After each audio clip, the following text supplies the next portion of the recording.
You're listening to Talking About Glaucoma, bringing the latest advances in glaucoma to eye care providers and patients since 2009. Visit talkingaboutglaucoma.com for more details about each episode. I'm Rob Schertzer, a Vancouver-based glaucoma specialist and educator, and we're talking about glaucoma. Gavin Docherty, welcome to the show. Thank you very much for having me, Rob. Appreciate the invitation. It's great to have you here. We've been trying to do this for quite a while. I know you're incredibly busy. We're managing a massive catchment area in the BC interior. Yeah. We were just discussing how you used to manage all of the province. So thanks for acknowledging that. Yeah, I'm glad that that's passed on to you young ones now. Yeah. Well, I think, all the studies just show glaucoma is a growing problem. And despite having more surgeons than, say, 10 or 20 years ago, I think we still need more to adequately address the problem. So it's nice to be here and talk about preservatives and preservative-free therapy for glaucoma, because I think that's an important part of it. Initially, we felt preservatives were required for drop efficacy and absorption. So it's actually put in specifically into the drops to try to improve drug delivery.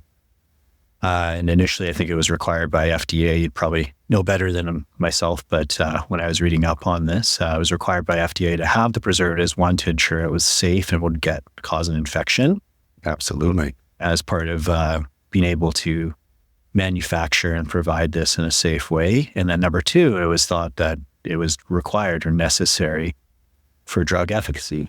And I think there's lots of studies now that show it's not required to have preservatives and drops for drug efficacy. And there are ways to deliver it preservative-free that help prevent infection. So we address that FDA concern and then still allow drug delivery in a way that's going to help us treat glaucoma and in a way that will reduce disruption of the tear film and other side effects from drops like hyperemia, for example.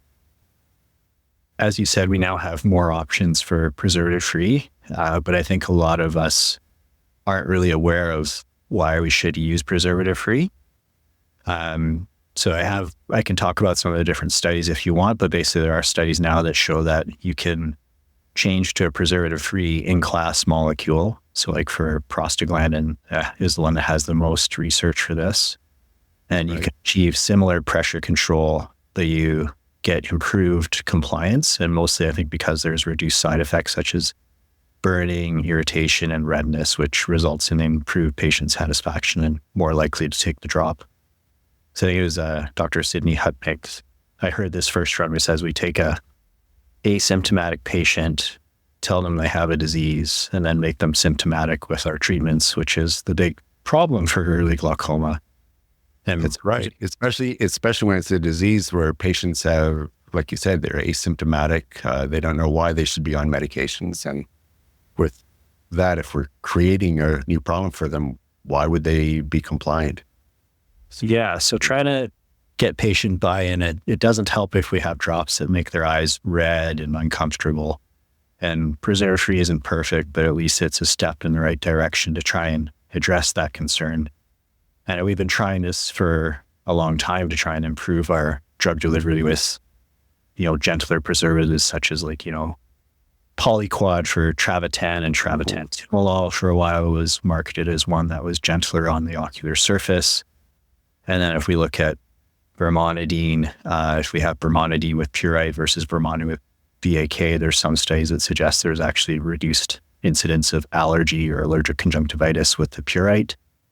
So it does seem like the type of preservative, if it is present, does make a difference. And unfortunately, it seems like benzalkonium chloride or BAK, the most common one, seems to be the most problematic, yet it's the most prevalent in our drugs. Absolutely. So yeah, you might as well quote some of the studies that you had in mind. I've heard you give talks at several different conferences about preservative-free medications. So I know you're well armed with the studies. Yeah. So, fire away. It's a topic that I've found really interesting, not only in our clinics and efficacy, but also I think it helps us maybe have another approach to understanding the pathophysiology of glaucoma. So just before we get into the studies that look at the specific classes, why are the preservatives bad?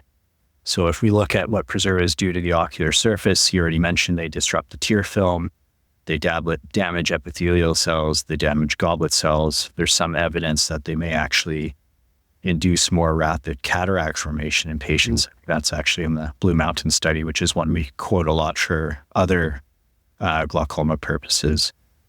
And then they cause redness and irritation of the ocular surface. If you look even deeper, there are some studies that look at inflammation within the eye, so in the trabecular meshwork. And some of these studies show that benzalkonium chloride, one example of a preservative, actually causes inflammatory deposits within the trabecular meshwork. And that raised the implication that we might actually be damaging the outflow system with our treatments. There's no solid evidence to say this is 100% a correct, cause and effect. But, I think as a glaucoma specialist, we all have seen these patients that have been on drops for years and stable, and then they present one day 10 or 20 years later and their pressures are through the roof and they're out of control, and then they need a filtering surgery and their conjunctiva is, in rough shape from years of treatment. And it might be that we are actually damaging the outflow system with preservatives. So it's a Band-Aid solution that may actually lead to a greater problem down the road because we've damaged the eye's natural drainage system. Yeah, that's a great point. So the studies that we're looking at, the most common ones are going to look at side effects and adherence rates, and most common class is prostaglandins. So there's numerous studies for this, but basically the main one is with Kucherat et al., and they look at the relative efficacy and safety of preservative-free latanoprost for the treatment of open-angle glaucoma, and they basically showed that hyperemia is less, but the pressure reduction is very similar for preservative-free versus preserved latanoprost. So essentially, you can make that in-class switch and have confidence that you're still going to be providing a good treatment effect, but hopefully reducing side effects for the patients and hopefully improving adherence rates. Initially, when preservative-free came out, there was a lot of concern, mainly because of this thought that we talked about earlier. The initial thought you had that preservatives were required for the drug to work led to a lot of resistance to accept preservative-free as an alternative. So there was initially a lot of concern or hesitation to try these medications because if they don't have preservative, how will they penetrate the cornea? How will they work? And that's because we thought that was required. So a lot of these studies improve our confidence that we can use preservative-free and still get good drug delivery. Was the mandate for preservatives, was that FDA dictated? My understanding is it was initially just to provide like drug shelf life safety profile. Right. And we have seen cases where I think it was just a year ago, people got serious infections from eye drops, and it turns out that was a preservative-free drop in a not appropriate bottle. So it was the bottles for preservative-free have to be specially formulated to prevent bacteria from getting into them. And unfortunately, they didn't have that formulated bottle, and the drops had bacteria, and it led to serious consequences. So the FDA was wrong that that's a safety concern. And that was for an eye lubricant, right? Not a glaucoma medication. Correct. Not a glaucoma medication, but an eye lubricant, which many of our glaucoma patients are on because their eyes are being messed up by all these glaucoma drops. Yes, exactly. No, I tell people use preservative-free all the time, and then this happened. And before the full story came out, I was greatly concerned that there might be a bigger issue, but turns out it was just in the wrong delivery mechanism. Right. So if we're looking at, tolerability metrics, LME in 2018 looked at ocular symptoms, so hyperemia, burning, itching, discomfort, blurred vision. And again, it's not surprising, but the studies basically show that patients have less ocular symptoms when they're on preservative-free versus preserved eye drops. And I think that's the message on and on again. And even when you look at prostaglandin orbitopathy, so hyperemia and sunken eyes, darkening around the eyes, that seems to be less with preservative-free as well. I haven't found a paper that explains that mechanism to me, but there are studies that support that even the cosmetic side effects associated with prostaglandin seem to be less. Oh, that's interesting, because I often get my oculoplastics colleagues sending me patients to get them off of their prostaglandin analogs if they're coming in and their fat pads are starting to sink in. So I wasn't aware of that association, but possible association with the preservative with that. Yeah, and the other thing is, even looking at different classes of prostaglandins, so bimatoprost seems to be the worst offender for prostaglandin orbitopathy, so even switching them to, latanoprost, or if we're in the States, travoprost, or tafeprost might be enough to reduce that. So the other... I wonder if BAK has a similar effect at all to Y days, which was, we used to mix that in with our lidocaine when we gave retrobulbar blocks to allow it to penetrate through the soft tissue better. And so I wonder if the BAK is breaking down soft tissues and allowing periorbital spread. Yeah. I haven't read that, but that makes sense. In my mind, I wouldn't be surprised if that might be a contributing factor. The other thing is, preservatives, as we alluded to earlier, might be making the disease worse. So we talked about studies that looked at the trabecular meshwork and there being signs of inflammation in patients using preservatives, or animal models using preservative. There was a study out of France, and I can send you the link if you want to quote it, but this was a national database that looked at 1,200 patients, and they categorized them into 3 groups. If they were preservative-free, on mixed preservative and preservative-free medications, or if they just had preservative medication. Basically, this study showed that the preservative-free group had very low probability of requiring cataract or glaucoma surgery. And there was quite a jump to the mixed preservative group. And then the highest group that required surgery was the preservative-only group. So there are studies that suggest that our preservatives are, in fact, maybe increasing rates of glaucoma surgery and increasing rates of cataract surgery. Interesting. Was that controlled for the length of time on the medications? Do you recall? I'd have to double check the study. These national database studies, I would suspect it was not controlled. Yeah, just thinking if preservative-free drops are newer, and so patients on preservative-free may have been treated, for a shorter period of time. But yeah, that would be really interesting to find out. I want to say it was Dr. Birch or Dr. Hutnick. I can clarify the reference again, but they also looked at BAK exposure and rates of surgical failure in trabeculectomy, and they found the more BAK exposure prior to surgery, not only the higher rates of failure, but the faster rates of failure. And again, I'll send you the reference for that. Yeah, that'd be great. Those are 2 people I would fully trust any work that they do. Yeah. So, or Catherine Burt, that was hers. Yep. And that was in the PESO study in Journal of Glaucoma 2013. Cool. Wow. Canadian reference, so that's good. Woohoo. Exactly. Sometimes we do. Actually, we have a lot of good glaucoma researchers. Absolutely. So impressive, because I think it's harder to do research in Canada for various reasons. But so aside from the prostaglandin analogs that we know of are being available as preservative-free, what are our other options? We have our combo, dorzolamide timolol. And we have dorszolamide preservative-free.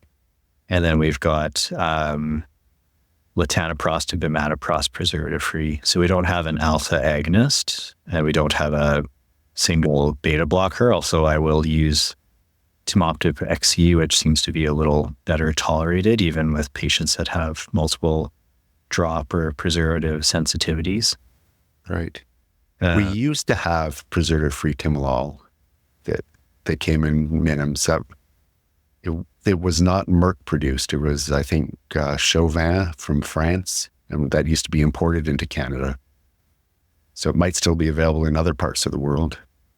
Yeah, and I think, they have duocops in Europe, which is basically similar to timolol and dorzolamide, but it comes in a multi-dose bottle, which that's one of the big complaints about preservative-free in Canada is they all come in single vials, which is a concern for the environment and waste, and for patients who have rheumatoid arthritis or other issues with their hands and being able to instill drops themselves. That sometimes is an issue for them. Oh, absolutely. Have a lot of patients like that.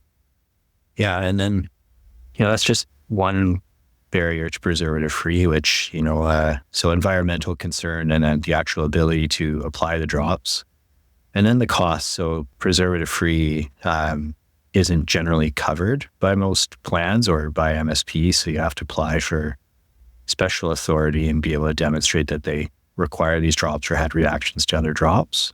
Right. For our listeners, MSP is our provincial Medicare system, which all patients are covered with. Yeah. So a lot of our generics are covered. So the patient gets them at reduced costs or doesn't have to pay for them depending on their coverage plan. So they're supposed to have basic medical service plan, which should cover them for basic things. And then a lot of people will have secondary insurance, which enhances that coverage. But for the glaucoma drops, the preservative-free are often not covered. So that's a barrier to transitioning for some for sure. Actually, come to think of it, we do have now, it just came out this past year, a preservative-free multi-dose, the bimatoprost. Yes. So in terms of Zymed. Yeah. That one is definitely a multi-dose bottle is an advantage, and I think a move in the right direction. Unfortunately, it is still a lot more expensive than free latanoprost. I think like 3 more times the cost at this point. Yeah. And even in our cost-effective system here, I'm finding a lot more complaints in the past year or so from patients of how expensive the drops have become. So it's... Well, I think unfortunately, our current economy, Canadians has been hit hard and things are tighter, and, the drops for this asymptomatic disease are probably the first things to be questioned. Yeah. Which makes it hard as a glaucoma specialist, because you see people go blind from this, and you don't want that for your patients, but it gets frustrating trying to deal with complaints about cost, because that's not technically it is a problem because our patients are not going to take the medications or don't want to take the medications, but technically that's not a problem we created, or it's not something we have control over. Right. And all the drug shortages we've had too in the past 4 years or so, making it hard when we finally find a drug that works for patients. But that's a whole other story. And a subject of a future podcast. Well, preservative-free was a big one for that. So that, we could add access as a barrier. So cost, waste, affordability, and access, paperwork for the physician are all barriers. So, I think the average ophthalmologist may not be as inclined to fill out special authority paperwork so that that patient can go from a generic to preservative-free. Right. So what's your approach now with the patient who's coming in with glaucoma as your initial therapy?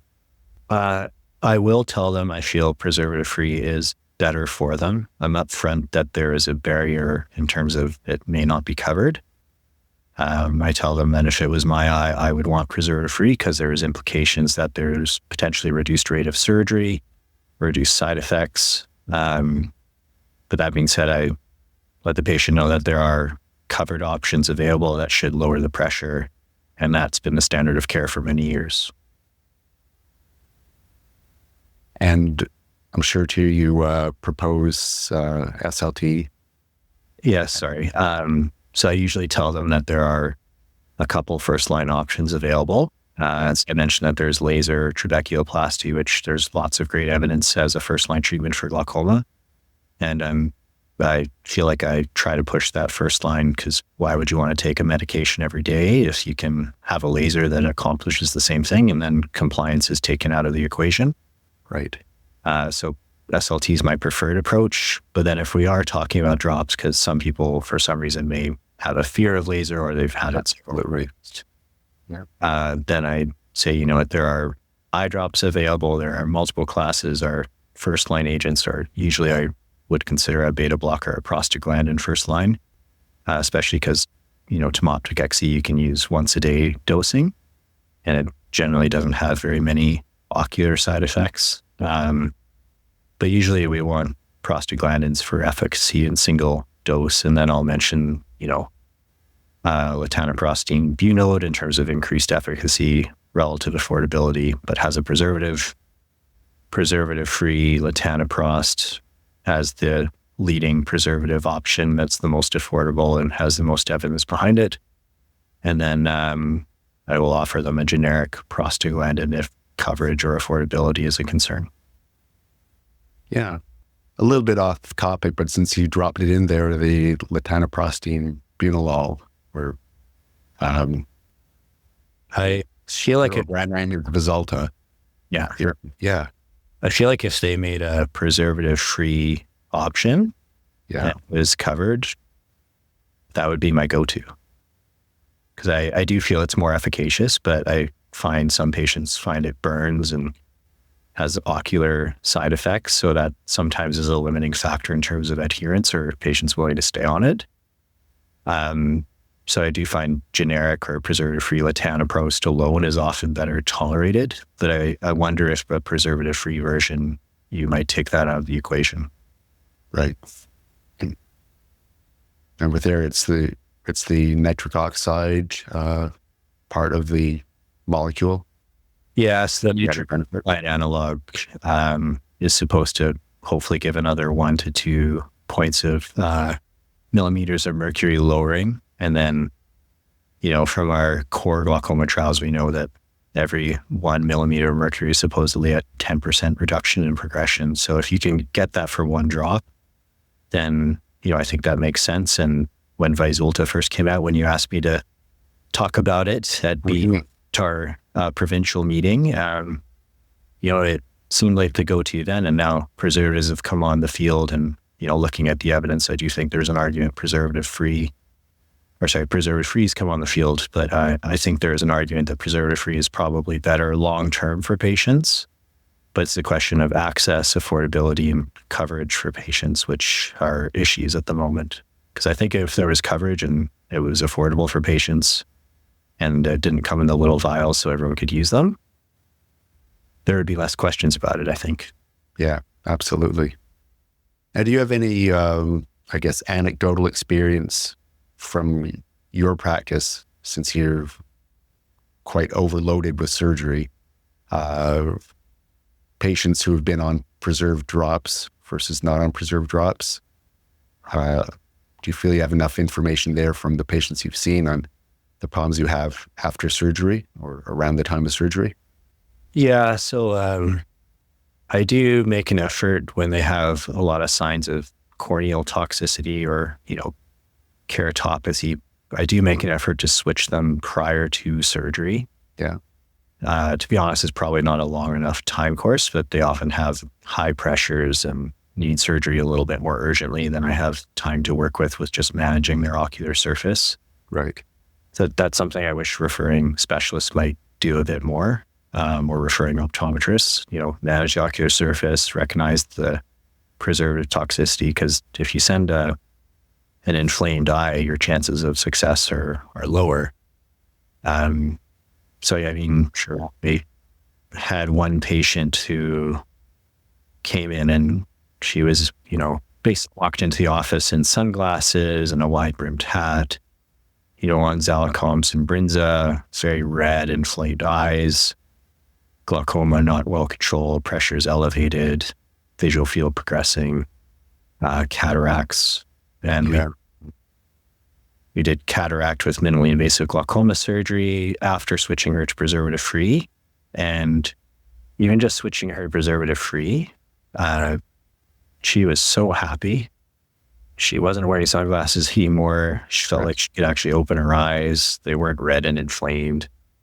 So just that alone, I mean, we ended up doing surgery because of the cataracts and to try and get better control of her glaucoma, but just switching to preservative-free, and not everyone's going to be this dramatic, but for her, it made a huge difference in her life. And she was so much happier. And she thought she just had to live with these red, uncomfortable eyes for the rest of her life. Yeah. Yeah, I would say, just in my experience, patients just on long-term glaucoma medications versus those who haven't been on meds as long, when it comes to surgery, it's obvious from there being less bleeding at the time of surgery and easier to dissect the tissues for the surgery when they haven't been on the drops for decades. Yes. Or not. Yeah. The fresh conjunctiva. Yes. Don't see it too often. No. But yeah, no. So I think we didn't go into the studies, but basically eyes with preservative are often more likely to have kind of inflammatory mediators in the aqueous and in the conj, and they're more likely to scar down after filtering surgery. So I think our chances of surgical success and our ease of surgery is going to be greater if we make the switch beforehand. Yeah. It does take extra time, which is a limiting factor. And often another barrier we didn't mention is, this is extra chair time. It's writing extra prescriptions. You're writing for special authority from pharmacy, and then you're monitoring to see what their response is before surgery. So it's more time at the initial visit, extra follow-up. Yeah. But all to try and get a better result with surgery. And that's why I said I think we'll hopefully get there where people are aware of it more and have done this prior to sending them to the glaucoma surgeon. Yeah. Do you tend to start patients on anti-inflammatory drops before the surgery when you're worried that they have too much toxicity from their drops? If the eyes are super inflamed, I usually do. And oftentimes they'll come in with really high pressures. And if it's both eyes, I'll make the switch knowing that the fellow eye is probably going to get the better benefit of the switch. And then I'll do a micropulse cyclophotocoagulation to get the pressures down, and then start their anti-inflammatory drops from the micropulse, but keep them on it a bit longer, knowing that we're bridging the gap from a cycloablation procedure to surgery. I find the micropulse wears off, so I'm not too worried about inducing hypotony with a micropulse followed by a glaucoma surgery. Cool. Anything else you want to bring up before we wrap things up? No, I think we covered a lot of it. So we talked about why we had preservatives in the first place and why we thought they were better, how that thought frame has switched and we now have an emerging paradigm that preservative-free might be a better treatment alternative. We talked about how it may actually cause damage to the eye and worse outcomes later on. Although they do lower the pressure initially, there's lots of evidence that show they work in that sense. But it might actually be affecting our outcomes in terms of us having to do more surgery and having worse results at the time of surgery by having patients on these medications. Good. Great. Well, thanks so much for being on the show. Oh, thank you very much for thinking of me, Rob. Appreciate it. Okay. Take care and go home. It's almost 9:00 at night here. Sounds good. Missed you at CGS. Hope all's well on your end. Yeah, all good. Okay. We'll look forward to catching up with you when we get the next opportunity. You betcha. Okay. Take care. Bye. That's our show for today. Thanks for listening.